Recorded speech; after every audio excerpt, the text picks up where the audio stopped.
What if the most soulful Korean barbecue experience didn't feature meat at all?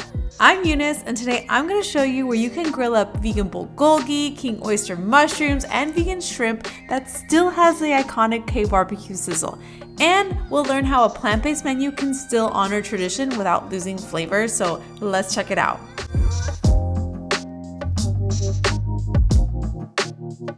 Hi, my name is Claire. I am one of the owners of Sura Korean Barbecue and Tofu House. We love serving the vegan community. Although not everything on our menu is vegan, we do have a lot of options that support the people that need them. All of our banchan, most of them are vegan, and we make them from the ground up with our own recipes, so it's uniquely Sura.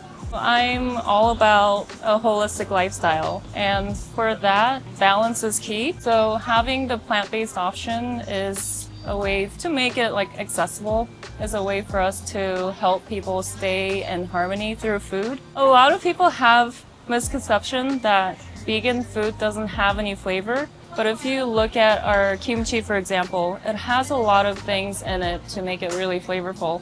Radishes, garlic, chili peppers, salt, all the things that make it super flavorful and yummy. We have Korean barbecue. It's a very fun and interactive way for people to come and cook together and have a very communal dining experience, eat and have a great time in each other's company. So with that said, I'd love for you to come and try it for yourself. Now, before we get to the K-BBQ experience, I just want to point out that all the vegan items are fried in separate fryers and all the vegan dishes are cooked in different pans for those who are wondering about cross-contamination. And now it's time for the K-BBQ experience. All right, so Korean barbecue 101. The grill is hot. What do? So it's really simple. You just put the meat on the grill. You hear that sizzle. And typically, since you have a few proteins, you want to kind of ration them out in different sections. So typically when you're in a group, you have one person who kind of offers to do the grilling, or maybe it's a couple people. But the nice thing is if this is new to you and you're not used to grilling meat, because most vegans are not, you can't overcook vegan meat, right? So less pressure. Here I'm putting on the vegan shrimp. I already put down the vegan bulgogi. We're gonna have the oyster mushrooms, the enoki mushrooms. All the mushrooms are local to Long Beach, which is really cool because that just shows that they really care about the ingredients they're using. Now, specifically for the vegan Korean barbecue, they put garlic oil on the grill. Because vegan meat is not as fatty as regular meat, it tends to stick. So they really need to do that. So that's nice and helpful.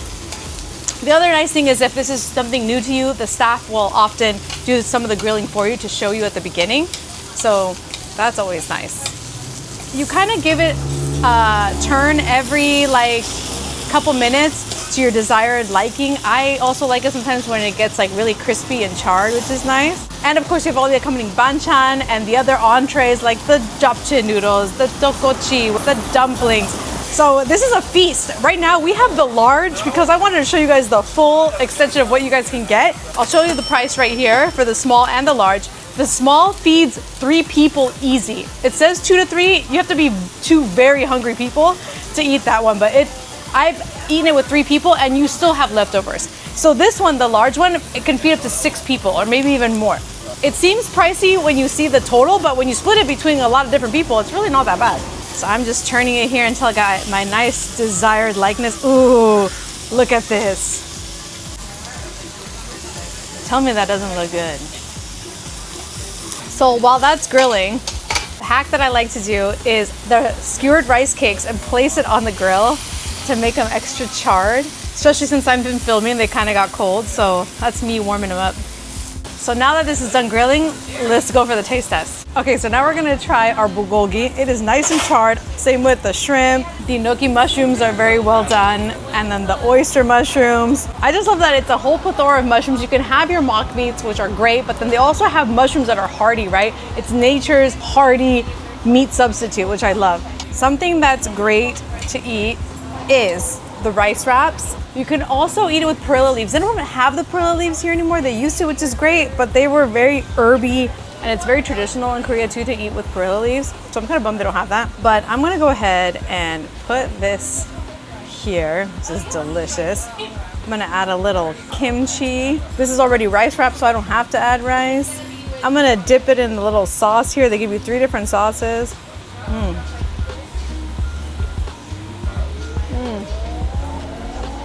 It's so good. There's a reason this is the restaurant I frequent the most here in Long Beach or in the LA area. I absolutely love it here because this is not an experience that you see often. So one of my favorite dishes here is the japchae. Japchae is a Korean glass noodle dish for those who don't know. And this one comes with woodier mushrooms and veggies, and it's sauteed, as you can see in the kitchen. It is delicious. So I'm just gonna go ahead and serve myself this because the bulgogi is amazing with these noodles. If you're wondering how on earth you cut them, they have scissors at the table for this reason.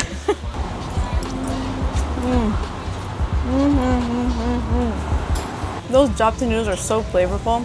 Because they don't look saucy or whatever noodle you're expecting, you're kind of wondering, are they gonna be flavorful or not? Yes, it's delicious. I just love how realistic this vegan bulgogi looks like.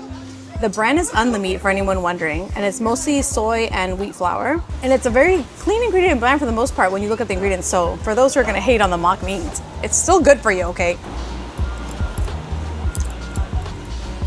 And again, something that's great about this place is that you don't have to miss out on all the side dishes. I've been to other Korean restaurants that offer vegan options, but you don't get to eat the banchan, you don't get to eat the kimchi, you don't get to eat anything. It's kind of like, it's like telling somebody you have to eat cereal but with no milk. You're like, what? It has to go together. Like, you have to eat it together. So that's why I love that they make all their banchan vegan. It's spicy and salty. It's so good. The cucumber one is my favorite. And fun fact, their macaroni salad is the only macaroni salad I will eat. And let me tell you why. I hated mayonnaise before going vegan. Hated, loathed, with big bold letters. And American macaroni salad tends to be very mayonnaisey or vinegary. And this one doesn't taste like that at all. It's actually kind of sweet and a little light. So I love this. If you don't like macaroni salad, go ahead and still try this because you might like it. Something I also like is that they make their banchan seasonal depending on what month you're in. And right now they have the kabocha squash, which is Japanese, but it is so good. You could eat the banchan by itself, but obviously we came here for the K-BBQ. So now let's move on to the shrimp. I never grew up eating shrimp. So I asked the manager back there, I was like, how does this compare to the texture of real shrimp? Because I was very curious. It is a little more firm. So if you are a huge shrimp fan, I don't know if you might like this, but for vegans, like, we don't care. Also, I did have non-vegans tell me that they prefer this kind of shrimp, the vegan one, over real shrimp. So something I highly recommend is dipping it in the pepper sauce.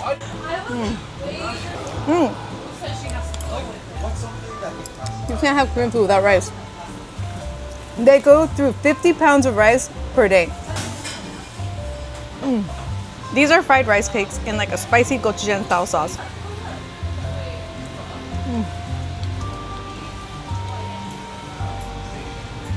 And they're my favorite. If you've never had this, you need to. Something else that the Korean barbecue comes with is fried dumplings. Are we ever gonna say no to fried dumplings? No. Let me try this. There's only one other place in the US that I know that has this concept, but it's in Vegas. So if you don't live in Vegas, but you live in LA, you can enjoy it here. One of my favorite dishes here, if I'm not ordering the Korean barbecue, what I am 100% most likely ordering is the sundubu, which is the hot tofu soup. They have 3 different kinds if you're vegan. They have the mushroom soup, the veggie, or you can even get the vegan dumpling. It is spicy, but you can ask for spice level. I got mine medium, as always. Just gonna grab a little rice, dip it in the soup. Cheers. This never disappoints. You know why I also love the soup? They serve it to you boiling hot. Boiling. That's how I like my food served. Hot. Hot, hot, hot. So let's say you're ready to grill more, but the pan is already pretty sticky and like really burnt. They can switch out the grill for you, which is really nice. So overall, I don't just love Sura because the food is delicious. I love that they make this experience all-inclusive because they offer Korean barbecue vegan. It's all about a communal dining experience with your friends or your family, and by offering these vegan options, they made sure more people can experience that. Another reason I love making these videos is because I like to show people that just because you're from a certain different culture or whatever culture you're from, you don't have to give up the foods that you grew up with, right? You can still embrace culture and tradition, but eat plant-based. So if you guys like this video, make sure to give it a thumbs up, subscribe, let me know what other restaurants I should feature. If you want to support me as a creator, you can do super thanks, or you can also do hype, which gives me more reach, or you can also come on an international vegan tour with me. Let me know what you guys want to try first, if you're going to come visit here, if you've already been here, and I'll catch you guys later on Ready to Be. Bye.